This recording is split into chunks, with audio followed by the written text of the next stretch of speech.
Muy, pero muy buenas tardes. Bienvenidos a este lunes 2 de septiembre del 2024, 28 días de que acabe esta administración. Te saludo, Daniela Pastrana. Bienvenida. Hola, ¿qué tal, Marta Olivia? ¿Qué tal? Vernos de nuevo, ¿verdad? Porque nos acabamos de ver ahí con Jorge también y hoy, Sí. y bueno, a Salvador no lo vimos el fin de semana. No, pero porque andas de naranja, se fue al movimiento naranja él. Exacto, andaba volanteando. Sí. Salvador Frausto, bienvenido. Gracias, Marta, un gustazo verte, igual a Daniela y a Jorge. Arrancar la semana en esta charla es estimulante. Gracias. Jorge Meléndez, nuevamente tantos días sin vernos y hasta físicamente. Pues sí, no tantos días, pero es una broma para Salvador, porque en efecto nos encontramos, Daniela, tú y yo, en este encuentro en Los Pinos de periodismo independiente, 2 días, y Salvador, como tiene que hacer tantas cosas, entre ello una cuestión electrónica que me gusta mucho, que es Dominga, ya le escribí, pues no pudo ir, pero yo estoy seguro, si no hubiera tanta actividad, hubiera estado ahí con nosotros para ver, oír, escuchar y participar. Gracias a los tres. Está buenísima la Dominga, está buenísima. Muchas felicidades, Salvador. Realmente están saliendo cosas muy lindas. Gracias, colegas, aprecio mucho sus comentarios, lo saben los dos. Gracias.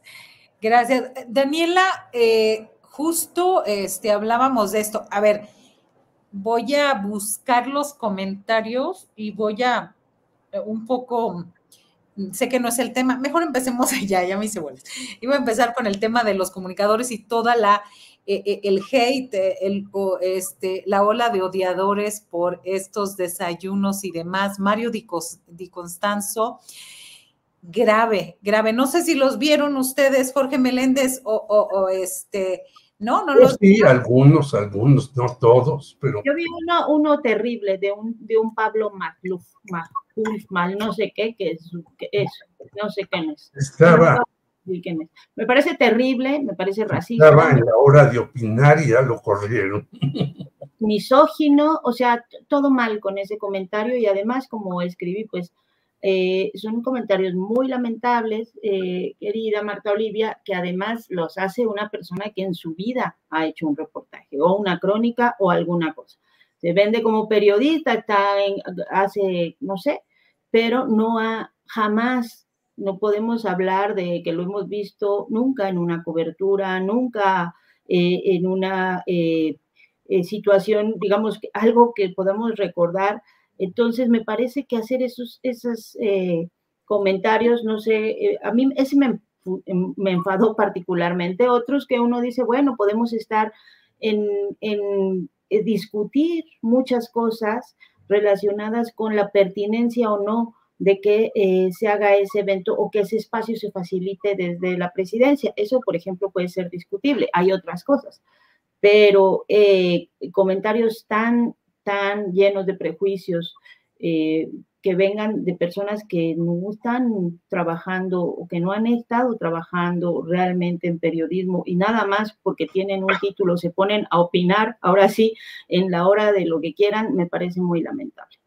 Sí, de hecho estoy buscando el tuit en eso porque sí, hoy justo en la conferencia mañanera, en la mañana donde estuve por ahí esperando, aquí, a ver, déjenme, porque sí, ahí, y quiero, a ver, ahí está, se lo vamos a pasar a producción para que ustedes que no lo haya visto, ahí está. Yo leí uno de Carlos Marín, que si hubiera estado mi amigo Froilán López Narváez, le hubiera dicho, cállese, Marín.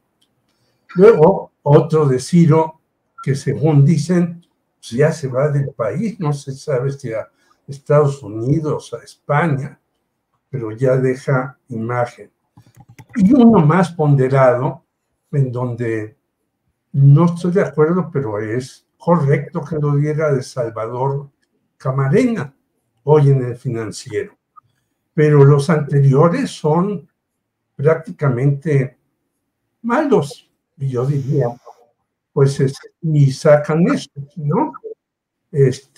Sacan eso del desayuno, pero son francamente malos, aunque dicen, bueno, ¿para qué hace la presidencia una reunión de periodistas independientes? Y ahí podemos entrar en controversia, pero en efecto, esto de Mario Di Constanzo, antiguo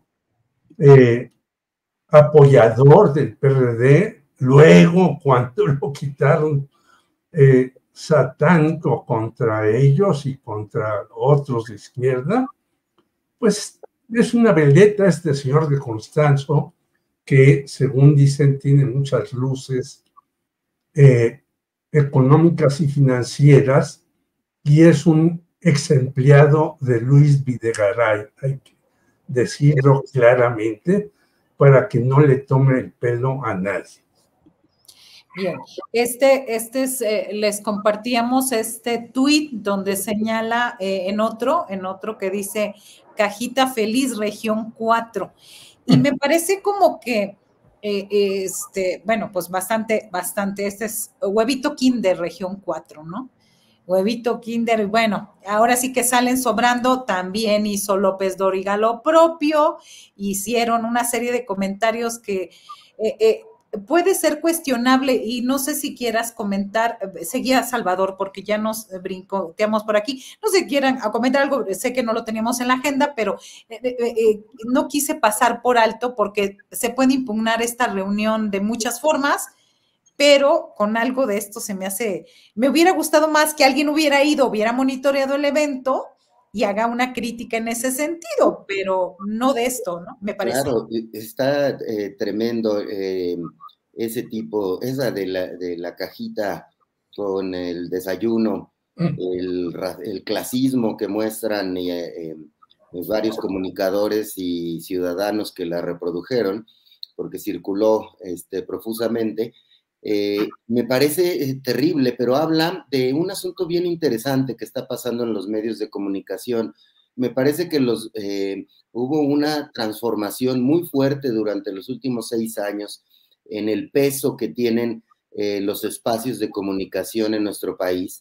Perdieron fuerza las fuerzas corporativas, los medios dominantes, los medios industriales, en detrimento o más bien en contra de una gran cantidad de medios de comunicación independientes que han ido creciendo, que han ido tomando cada vez más peso específico de influencia, incluso entre la sociedad mexicana, y eso es innegable porque si nosotros vemos, el 80% de los columnistas de los medios grandes, los llamados medios grandes o más industriales, son favorables al PRI y al PAN en sus opiniones, y son prácticamente, van en nado sincronizado, opinan la mayoría lo mismo, o están opinando las mismas cosas, ya sea para combatir al morenismo o a la 4T, o para defender los intereses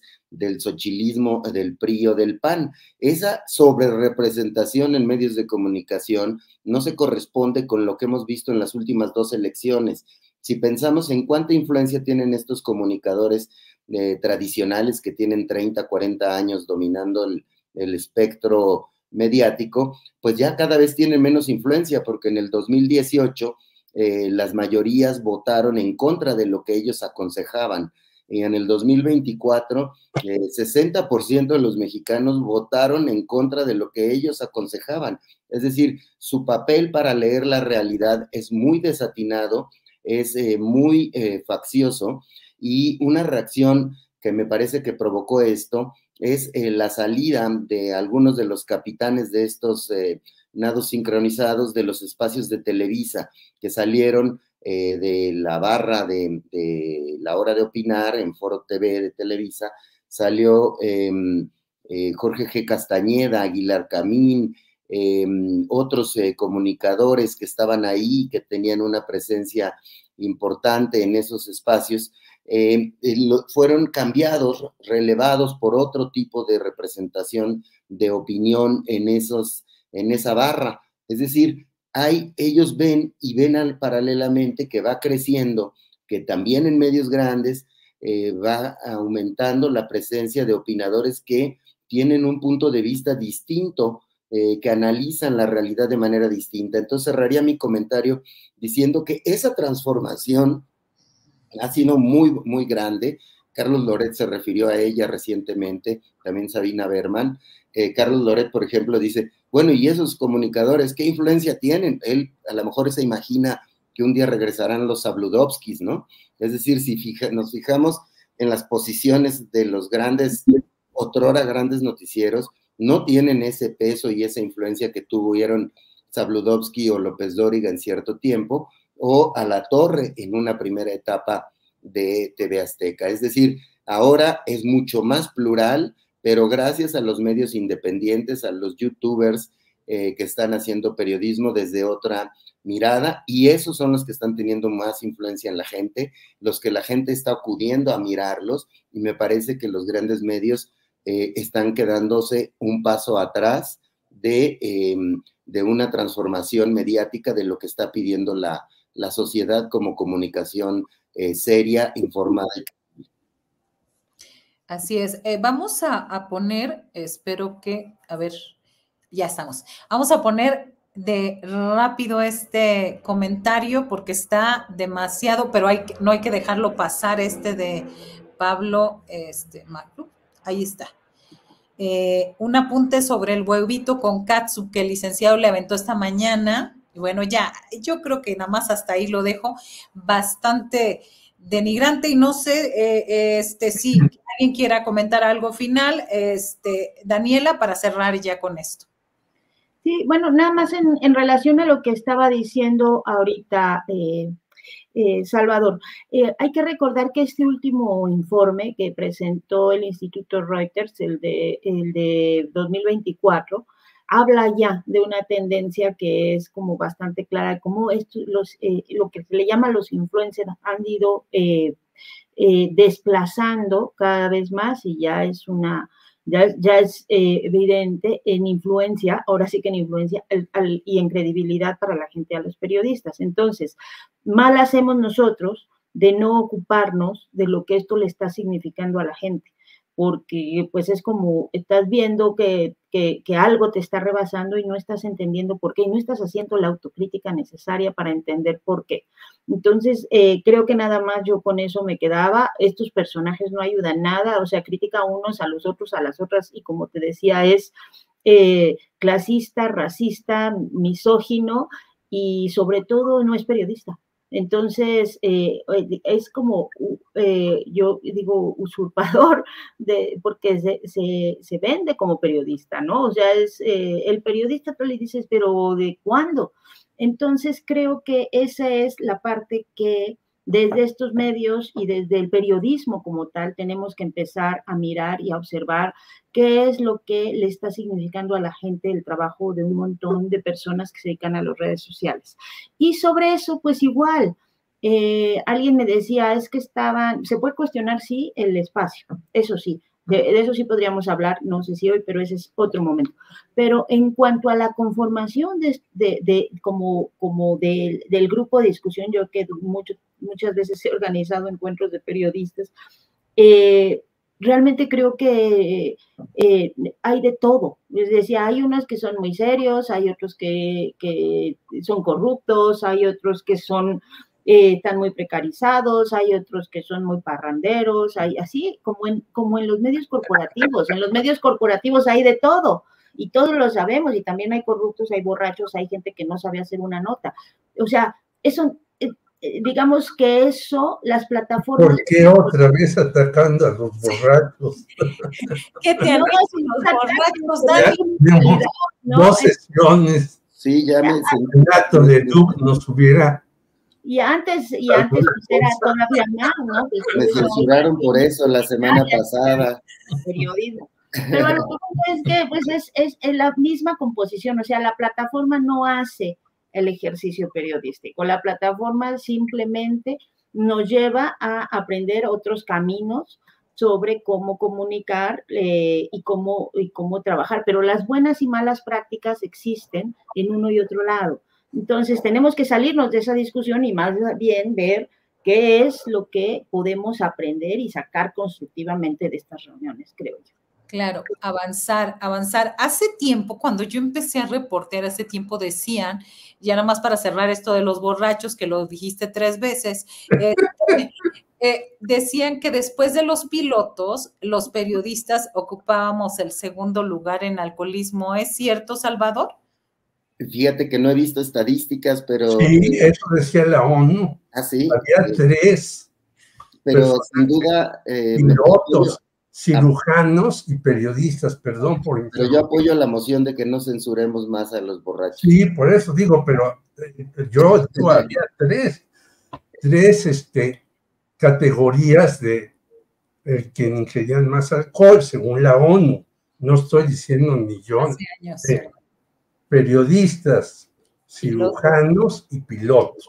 Ahí andamos. Estamos en el top. Y hago una presión a lo que dice Salvador. Es cierto, pero por ejemplo, yo he visto cambios en el Universal de jóvenes y digo, pues los lees y dices, pues estas no son nuevas voces, son voces formadas en las escuelas antiguas en donde no hay reflexión, sino ataque o sumisión.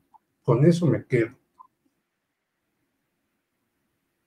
Salvador Frausto, nuestro tema, el primer tema que tenemos para hoy, 6º informe de gobierno, lo bueno, lo malo, lo bonito, lo malo, lo feo, ¿qué te pareció? ¿Qué te llamó más la atención? ¿Cómo sentiste el tono de esta, pues digamos que ya sería el último evento masivo, considerando que pues el 15 de septiembre es el 15 de septiembre, es el grito y es otro nivel? ¿Cuál es tu opinión al respecto? Sí, bueno, pues es el último evento del presidente López Obrador en el Zócalo, el lugar que lo vio crecer de manera muy fuerte, tanto como líder opositor como presidente, como un espacio en el que él lanzó mensajes, pues francamente importantes para la vida democrática de nuestro país desde 1991, en aquel éxodo por la democracia, por las protestas de las elecciones en Tabasco, hasta el evento de ayer. Y me llamó mucho la atención esa despedida con mucha fuerza, arropado por una gran cantidad de personas. Me parece que se le vio al presidente muy contento, muy como con la idea de misión cumplida, y me llamó la atención del discurso varios momentos. Uno de los momentos que más prendió a la gente y también a redes sociales, porque a mí me tocó, como saben, estar analizando con las herramientas de Millenia, estas herramientas de inteligencia artificial con las que medimos las conversaciones en redes sociales.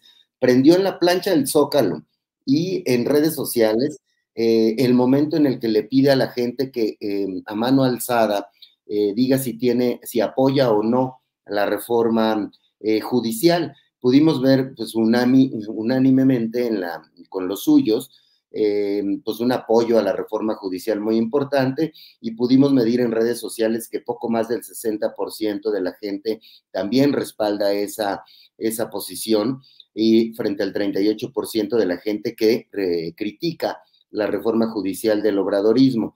Ese momento me parece muy emotivo, y el segundo momento es que son varios momentos, cuando menciona a Claudia Sheinbaum.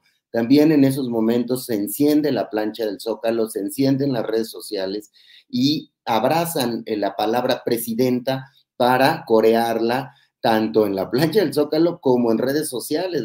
La colocan los ciudadanos como uno de los trending topics o tendencias en redes sociales, y son dos momentos que emocionan mucho a las audiencias del discurso del presidente López Obrador, que por lo demás no era un discurso propiamente emotivo, sino un informe tradicional con muchos datos.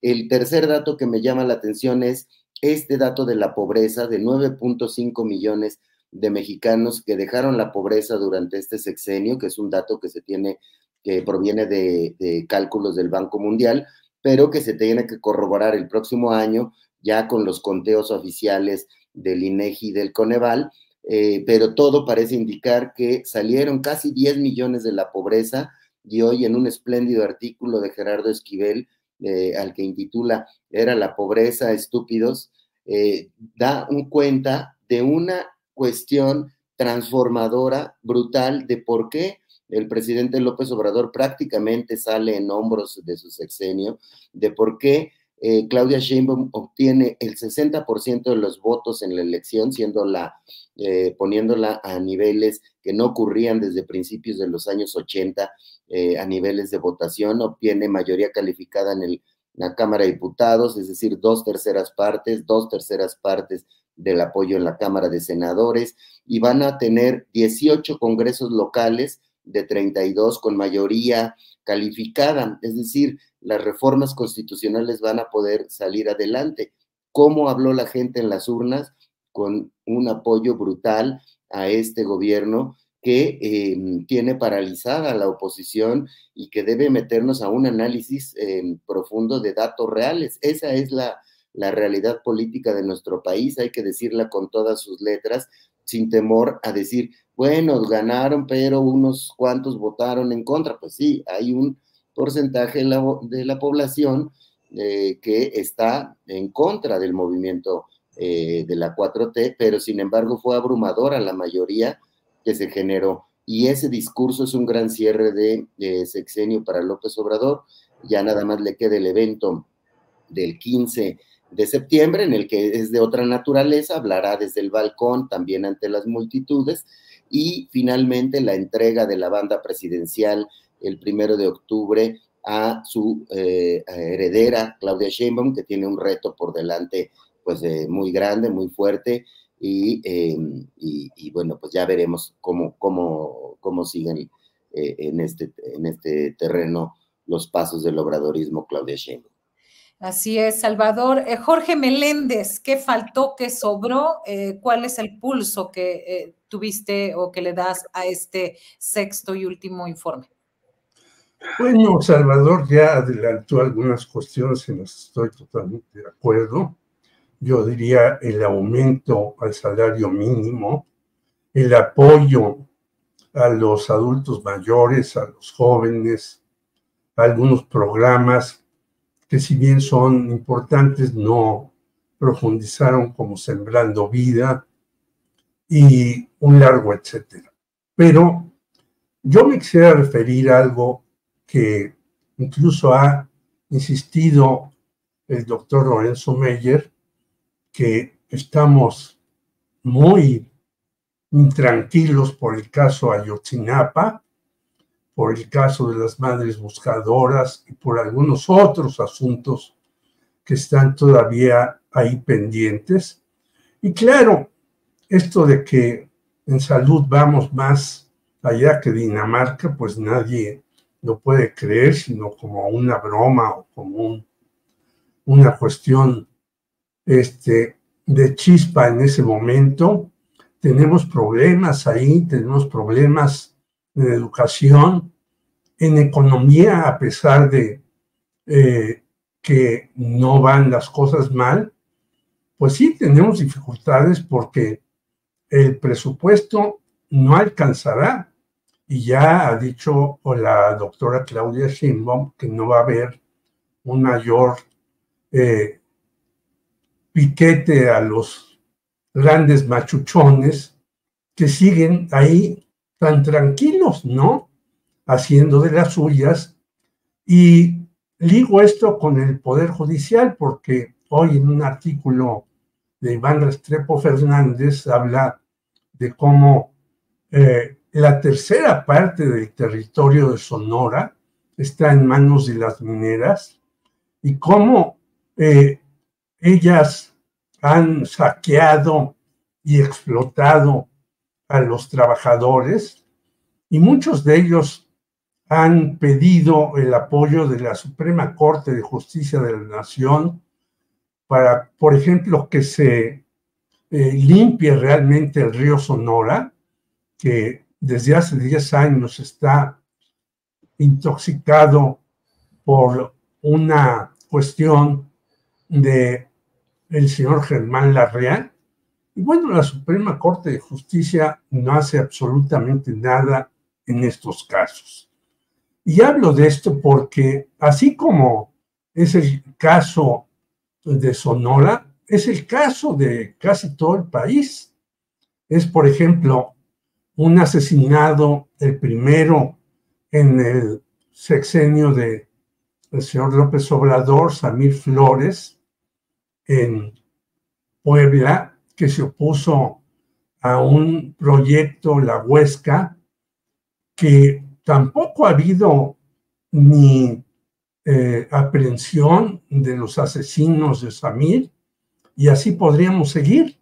Pero además los poderes judiciales no hacen, como en muchos países, nada a favor de los desposeídos, sino todo a favor de los que tienen dinero. Y obviamente para poder tú hacer algún trámite realmente eficaz, pues necesitas tiempo, dinero y esfuerzo, como decía antes la sección amarilla del directorio telefónico. Y yo creo que estas movilizaciones se están haciendo no solamente los alumnos de la universidad, sino los de varias escuelas, en donde yo señalaba aquí hace algunos ayeres lo que dice el gran abogado Manuel Fuentes, abogado de trabajadores, que el 80% de los alumnos de derecho pues son conservadores, pero yo creo que el poder legislativo debería de abrir un espacio, como tú platicabas con Jacaranda Correa, para escucharlos, para oírlos y para decirles pedagógicamente cómo va a ser esta reforma al Poder Judicial, porque hay un desconocimiento amplio acerca de cómo se va a hacer esta reforma. Y entonces, estos muchachos de muchas escuelas, incluida la UAM y otras más, pues creen que ellos no van a poder llegar al Poder Judicial porque la reforma se los va a impedir, y no saben que realmente el Poder Judicial es un nido de familiares, de negociantes, de personas que están de acuerdo con los de arriba y no ven a los de abajo para nada. Yo creo que este tipo de cuestiones tienen que hacerse para convencer a muchos que ahora están protestando de que ellos no van a ser los perjudicados, sino pues muchas personas que ahora, como tú señalabas, llegaron al Poder Judicial y siguen cobrando, como en Pemex, también en el sindicato, unas pensiones millonarias que deberían de revisarse, porque no es posible que tengamos un régimen en donde unos sean muy gananciosos y otros estén en condiciones deplorables. Así es, esto es lo que está pasando, y sobre todo hablábamos de la desinformación, cómo la desinformación y una ola de pronto con una idea, y que a decir verdad, los estudiantes de derecho pues son bastante conservadores en cualquier escuela, me parece, cuando se pensaba que en la UNAM eran como más de tendencia más abierta. No te creas, siempre han sido. Siempre. Generalmente la Facultad de Derecho es de las últimas en sumarse. Yo te hablo del movimiento 66, donde participé, del 68, las huelgas donde estuvo la propia Claudia Sheinbaum. Los estudiantes de Derecho son los últimos en sumarse a estos, y a veces hay una bola de porros o como se les quiera llamar. Claro. Daniela Pastrana, esta evaluación del informe del presidente, ¿cuál es la perspectiva sobre este final de sexenio? Y aprovechando eso, los retos, los pendientes preocupantes que le deja a Claudia Sheinbaum. Y mira, yo creo, Marta Olivia, que hay que verlo como si en este lapso histórico amplio, ¿no? A mí me tocó, sí, yo sí estuve en el Zócalo y además hubo ahí como adelante como un mini portazo, no sé, bueno, se abrió un espacio, me metí, estuve platicando con mucha gente y me llamó la atención mucho el perfil de las personas que iban, porque muchas han acompañado la historia política de López Obrador durante muchísimos años. Y creo que eso no hay que dejar de verlo porque no son solo los 6 años de gobierno. O sea, López Obrador ha sido un personaje que ha estado en nuestra escena política durante pues 3 décadas por lo menos, y en cada lugar donde ha estado ha dejado una huella importante y ha dejado también, ha transformado en ese microespacio la vida de las personas. O sea, la tenemos desde las personas de los chontales, que uno va ahí y bueno, pues está la foto en las salas de algunos lugares, están las fotos de las bodas, de los 15 años y del López Obrador, del licenciado, le dicen, ¿no? Porque, pues, cuando estuvo con ellos, cuando trabajó con ellos, modificó, ayudó a modificar mucho la vida de un grupo de la población que estaba muy invisibilizado ahí. También cuando, pues, en el PRD, pues, digo, buena parte de lo que es Morena viene de esas filas, ¿no? Que hay que recordar que fue un personaje que creció enormemente, digamos, la base electoral del PRD. O sea, si Morena ha crecido muy rápido en muy poco tiempo y ha ganado mucho, pero también así fue cuando él era el presidente nacional del PRD y eso, y bueno, y sus batallas con el Fobaproa, movilizaba y sigue movilizando. Esa ha sido como su principal característica, ¿no? Moviliza, escucha y entonces creo que en ese amplio espectro es como debemos ver por qué sigue manteniendo estos niveles de popularidad tan altos. Ahora, en el caso del gobierno, concretamente de estos 6 años de gobierno federal, y por eso digo que hay que verlo en ese marco muy amplio, porque no se explicaría de otro modo que muchas de las contradicciones o de las tensiones o de los pendientes, como dices, que ha quedado de las propuestas o de las expectativas iniciales que mucha gente tenía con López Obrador, mantuvieran este apoyo si no tuviéramos esa historia detrás, si no hubiera mucha gente que se siente beneficiada. Ayer una señora me decía, pues a mí él me entregó las escrituras de mi casa, cuando por ejemplo fue el gobierno. Entonces, por supuesto que esa huella hace que muchas de las cosas que aún o que no se hayan logrado resolver, la gente tiene un nivel de tolerancia a esa falta de acciones concretas para resolver ciertos problemas, pues aumente, porque es una trayectoria mucho, mucho, muy amplia. A mí me llamó la atención del discurso, del mensaje, aparte de cada una de las cosas que fue desglosando, que sí fue muy largo y que nos invita también a pensar que, pues, con razón estamos tan cansados, porque este sexenio pasaron muchas cosas. A lo mejor de la de Peña Nieto no podemos acordarnos de muchísimas cosas más que de 3 muy malas, igual que las de Calderón, pero en este se han pasado muchas cosas para bien y para mal. Entonces, pero más allá de ese recuento, a mí me llamó la atención 3 mensajes importantes. Uno que si bien sí decía Claudia, Claudia, Claudia, presidenta, presidenta, presidenta, y lo dijo 3 veces. También hubo momentos en que decía, ¿verdad, Claudia? Y entonces le iba dejando las tareas pendientes, o sea, nos queda esto pendiente, ¿verdad, Claudia?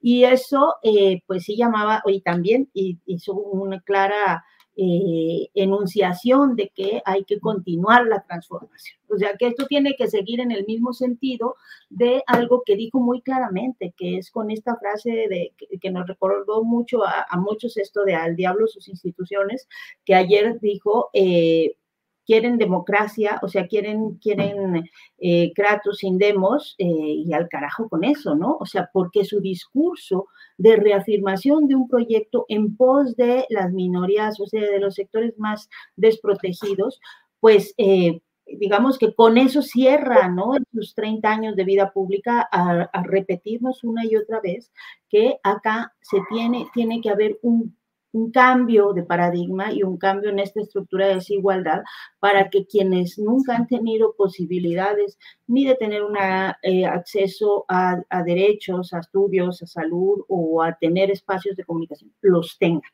Y creo que ese es el mensaje de fondo más fuerte, porque sí es lo que dejó ahí como tarea a muchísima, o sea, no solo a los funcionarios, sino a la misma gente que lo ha apoyado y acompañado estos 30 años.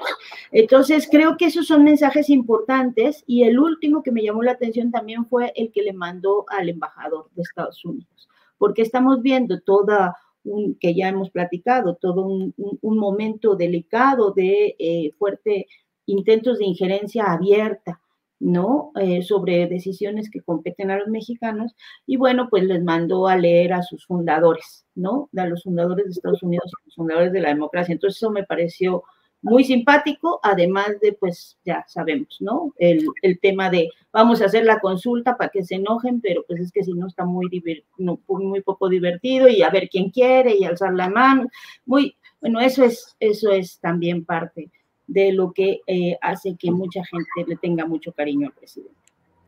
Así es, y ya en la conferencia matutina del viernes advirtió, dijo, el domingo va para largo y tiene que ser temprano porque prepárense, o sea, ya ahora sí sobre advertencia no hay engaño. Pasamos al tema y quisiera mostrarles primero este tuit de Sergio Gutiérrez Luna, el diputado federal de Morena, vicepresidente de la Cámara de Diputados y también representante de Morena ante el Instituto Nacional Electoral. Él escribe: diputados y diputadas federales de Morena hemos presentado juicio político y denuncia penal contra la jueza Marta Eugenia Magaña López y el juez Felipe B. Consuelo Soto por su burda invasión de incompetencia. La reforma al Poder Judicial nadie la va a parar, es lo que dice. Y bueno, ya salió ahora sí que el coordinador de los diputados, Ricardo Monreal, al decir en una rueda de prensa hoy, donde señala que la reforma judicial se está deslindando en una rueda de prensa de juicio político contra jueces, y le pide a Sergio Gutiérrez Luna pues que las querellas las aguante tantito porque pues no es el momento. Sobre todo recordemos que estos jueces, una jueza primero, la de Morelos, pide que se detenga esta discusión de la reforma al Poder Judicial en San Lázaro, y luego un juez en Chiapas dice que sí se aprueba, que no se vaya a los estados, ni se discuta, tomando en cuenta que se tiene que aprobar por 16+1 de los congresos de los estados. Entonces, ante esta circunstancia, no sé, a ver si tenemos por ahí parte de este video, el video. Vamos a... que varios diputados presentaron. Es un planteamiento consistente en la presentación de juicio político, denuncia penal y queja ante la Judicatura Federal contra los jueces que desde nuestro punto de vista se extralimitaron en sus facultades y funciones y violaron el principio de legalidad. Yo soy de la idea personal, no es una posición de grupo, sino es un asunto de carácter personal, que no llevemos a cabo todavía eso, que esperemos y que actuemos con tolerancia. Pero ese es un asunto personal, no de grupo. Y pues ahí está. A ver, ¿cuál es tu lectura, Salvador Frausto? Me parece que ayer mismo esta propuesta fue presentada a la Junta de Coordinación Política, pero no se votó y fue retirada a petición de Ricardo Monreal. ¿Qué pasó ahí? Me parece que hay una tensión entre los grupos de moderados y duros dentro de Morena, que se ha expresado ya en varios momentos. Por ejemplo, en este momento, al pedir el juicio político contra estos dos jueces, y también lo vimos en el INE, en la discusión entre los representantes de los partidos, que también se pedía por parte del representante de Morena juicio político contra los consejeros electorales que votaron, los 4 consejeros electorales que no avalaron la repartición de plurinominales. Y después vimos ahí también a Noroña en el INE diciendo, bueno, no vayamos hasta allá, no vayamos al juicio político, cosa extraña, vemos a Noroña en el ala moderada del morenismo. Pero bueno, Monreal siempre se ha movido en ese espectro, y me parece que esa tensión es muy importante dentro de Morena de cara al gobierno de Claudia Sheinbaum.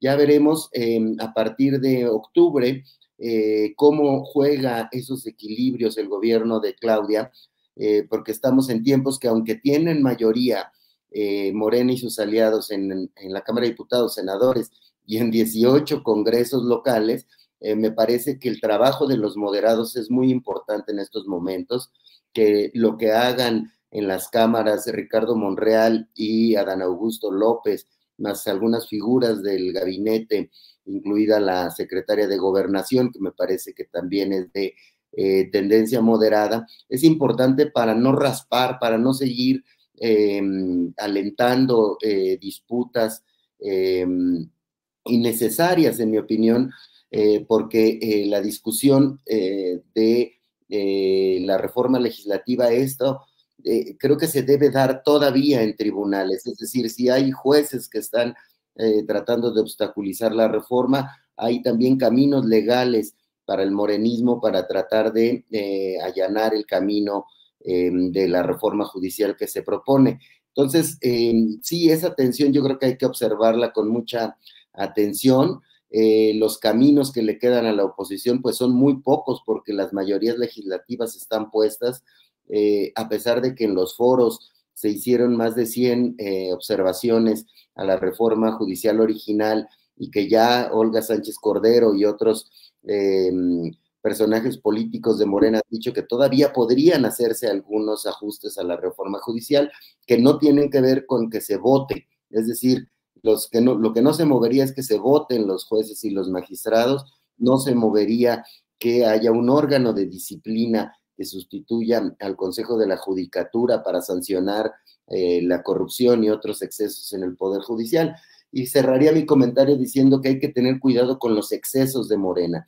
El poder corrompe, el poder absoluto corrompe absolutamente, o genera unas soberbias en algunos sectores. Me parece que hay unos brotes de excesos que tienen que ver con estas ideas de llevar todo a juicio político, o quizá yo incluiría el discurso de Luisa María Alcalde en el Congreso, en el cual la vimos más como dirigente, parecía más la dirigente de Morena, que es un puesto que todavía no tiene, que como secretaria de Gobernación, hablando a todos los ciudadanos, es decir, provocando desde un puesto que debería concitar no divisiones, sino una representación nacional por parte de la secretaria de Gobernación. Es decir, hay que tener cuidado con los excesos de Morena, sobre todo porque tiene un poder muy, muy fuerte, un poder político que no veíamos desde Miguel de la Madrid. En el 82-88 tuvo el entonces presidente Miguel de la Madrid mayoría en las cámaras y más de 20 gubernaturas. Son niveles de poder parecidos a los que tiene hoy Claudia Sheinbaum. La diferencia es que ahora estamos en un momentum de democracia confiable, con un INE independiente, y en aquellos años pues no había esas circunstancias, ¿no? Pero bueno, sí, me parece que esas expresiones habrá que estarlas observando con mucho cuidado. Sí, Jorge Meléndez, ¿cuidar a Morena de los morenos? Yo creo que estamos en una temporada de crisis, y en las crisis se dan todos los excesos y todos los deseos de quedar bien con determinados personajes. Y este señor Sergio Gutiérrez Luna, que viene del PRI, no hay que olvidarlo, quiere quedar muy bien con el señor López Obrador y con la señora Claudia Sheinbaum, y se lanza a hacer eso. Y digo, ¿para qué? Para no citar a Juan Gabriel, ayer la señora Silvia Sánchez Barrios del PRI ya dijo que va a votar lo que diga Moreno. Nora Arias del PRD, que dice que va a seguir en el PRD, yo no sé por qué, Dios mío, dice que va a votar como diga Moreno. Y el señor Luis Chávez del PAN se pasó ya a Morena entre los diputados. O sea, aparte de la mayoría que tienen, pues están sobrecargados y van para más. Entonces, ¿para qué hacer que estos dos jueces que también quieren quedar bien, quizás con Norma Piña o con alguno de los manifestantes que estuvieron con los estudiantes? No hay que olvidar que por allá anduvieron Lorenzo Córdoba, José Ramón Cosío y José Luis González Alcántara. Quieren quedar bien con ellos y pues se lanzan a hacer tonterías que no tienen ningún sentido. Yo creo que tiene razón Ricardo Monreal. No hay que seguir haciendo las cosas más ríspidas de las que son, estirar más la liga y todo. Pero yo le llamaría también al señor Ricardo Monreal a que ya deje de tratar de imponer a su hija Catalina en la alcaldía Cuauhtémoc, diciendo que Alessandra Rojo de la Vega no ganó las elecciones por diferentes cuestiones, hasta cuestiones de género salen ahí entre dos mujeres. Yo digo, bueno, ¿eso para qué? Pues ya que tome en posición esta muchacha y que la señora Catalina se dedique a otras cosas en Zacatecas que bien le hacen falta, porque Zacatecas sigue siendo un infierno, a pesar de que allá están los hermanos de Ricardo Monreal, tan posicionados en la gobernatura y en una presidencia municipal.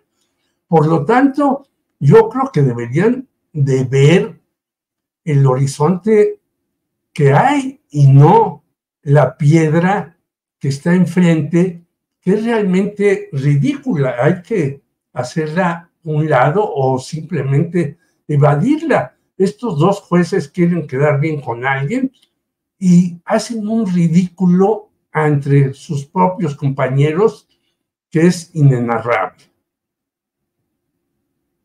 Lamentable, pues ahí lo que está pasando, y justo hoy me tocó andar ahí por la conferencia mañanera, que mañana ya dijeron que sí, voy en segundo lugar y por eso me tuve que quedar por acá.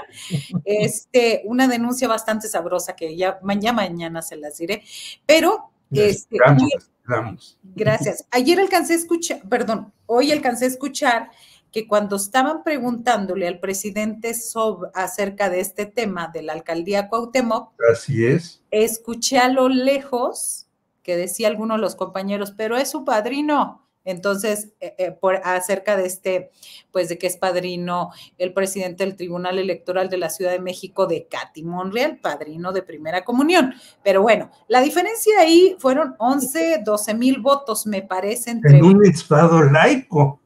Qué bueno que tenga un padrino de primera comunión. Daniela, vamos en ese sentido, justo con el tema tribunal anula la elección en la alcaldía Cuauhtémoc. Yo alcancé, o sea, les comentaba al margen que alcancé a escuchar que alguien, pero así como a lo lejecitos, como un poco con temorcito de preguntar o de alzar un poco más la voz con este tema. Con eso, y para que vaya, tenemos 3 minutitos cada uno con ese tema o con el que tú quieras abordar a partir de ese momento. Tu micro, ahí está. Sí, rápido del tema, yo sí creo y coincido mucho con Salvador, hay que, ante la falta de oposición, de una oposición seria y responsable también, pues hay que más bien cuidar. Ahora sí que sí, de los flancos internos, lo que se tiene que modificar dentro del propio partido, porque tiene sus propias contradicciones, y creo que ahí van a estar los principales focos rojos, ¿no?, que hay que estar mirando. El caso este de la Cuauhtémoc es muy, muy clarito, no hay elementos, o no, está muy flojo para mí el tema del alegato de la violencia política de género, sobre todo cuando tienes, por ejemplo, casos que las salas han desechado, como este de Ricardo Salinas Pliego y Citlali Hernández, que ahí sí hay una violencia política, ¿no? Y ahí hay una violencia política claramente también en razón de género, y eso es más que evidente. En este caso yo no veo la evidencia de cosas que se hayan dicho en uno y otro sentido, y creo que tenemos como que tener cuidado, mucho cuidado en general en la sociedad, de no estarnos o de no estar utilizando ciertos discursos de derechos humanos, que es justo los temas de género, los temas de discriminación, los temas de grupos vulnerados, como escudo para cualquier cosa, porque pues entonces uno desgasta esa herramienta de lucha, y creo que no tiene que ser así. Entonces, pues flaco favor se hacen, ¿no? Haciendo desde el tribunal estas cosas. Es como justamente estamos el tema de los jueces, de los jueces que habían presentado esta demanda, o más bien que esta suspensión, los dos jueces que presentaron la suspensión contra el proceso legislativo, pues no se están ayudando nada, le dan más argumentos a la gente, a todas las personas que quieren que cambie el Poder Judicial. Con eso ya era más que suficiente. Bueno, pues ahora el tribunal también le da más elementos para decir por qué tienen que cambiar, ¿no?, algunas de las cosas. Creo que no se ayuda en nada ni los jueces ni los magistrados, ni se están ayudando a que la gente cambie de percepción sobre cómo toman las decisiones. Y ya pues ya nada más como para cerrar, invitarlos a todos a que hoy a las 8:30 de la noche tenemos nuestra mesa roja, que ya saben que nos gusta muchísimo, y que justo vamos a estar analizando, ahora sí que en clave feminista roja, el informe, todos los mensajes del informe. Entonces, pues nada más aprovechar el espacio para el comercialón, porque pues es una mesa que nos gusta mucho. Gracias, gracias, Dani. Y bueno, recordar también que ahí la pugna que había en la delegación, en la alcaldía Cuauhtémoc, es que en este atentado, supuesto atentado que hubo, que eso sería uno de los argumentos que Katy Monreal dijo, que gracias a ese atentado, Alessandra Rojo de la Vega tuvo 33 millones de menciones que la ayudaron, diría el argumento, al resultado final para que se votara por ella en ese momento. Salvador Frausto, adelante. Sí, bueno, sin duda me parece que encaja dentro de los excesos del morenismo, perdón, este caso de la Cuauhtémoc, pero sobre todo nos echa luces de esto que dice Daniela, de si el bien más importante para la Morena y sus aliados en este momento es la reforma judicial, darle argumentos a la oposición a esta reforma a través de unas resoluciones de unos jueces aparentemente cercanos a Katy Monreal y a Ricardo Monreal, y con argumentos débiles que tienen que ver con violencia política de género, no abonan al bien mayor del movimiento obradorista o del movimiento cuatroteísta. Es decir, esa es la razón por la cual encender estos proyectiles que le dan argumentos a los opositores es un error, me parece, para Morena y sus aliados. Eso abre la ventana de la necesidad de la reforma judicial, por otra parte. Es decir, si estos jueces, estos magistrados o jueces que toman decisiones después son puestos al escrutinio de la gente puede decir, a ver, yo no le creí a los magistrados que votaron a favor, o a los jueces que votaron a favor de de anular la elección en la Cuauhtémoc, o si les creí, y a partir de ahí orientaremos nuestro voto los ciudadanos, o les creí o no le creí a quien liberó a Mario Marín, le creí o no le creí a las personas que tendrían rostro, de nombre y apellido, que no obligan a los empresarios a pagar impuestos, le creemos o no a los jueces que trataron de frenar la reforma judicial, estos jueces me parece que de Morelos y de Chiapas, es decir, someter al voto popular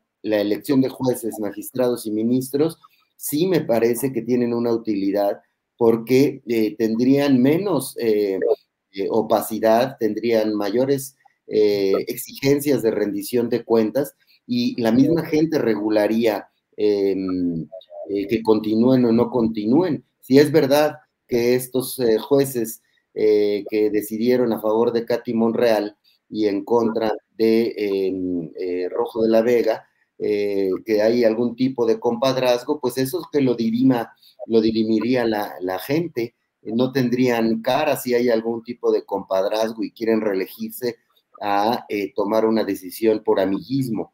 Entonces, esa ventaja de la reforma judicial también queda sobre la mesa en este tipo de discusiones. Bien. ¿Con qué cierras, Jorge Meléndez? Adelante. Bueno, yo quiero cerrar con que el juez Alexandre de Moraes evitó X por 6 amenazas del grupo de Jair Bolsonaro con información falsa en contra de el señor Luis Ignacio Lula da Silva. Y entonces el señor Elon Musk está que trina. Y yo creo que ese tipo de jueces, como los jueces Falcone en Italia y como otro tipo de jueces en Colombia, son los que necesitamos. Y por eso también se habla de los jueces sin rostro o embosados, o como se les quiera llamar.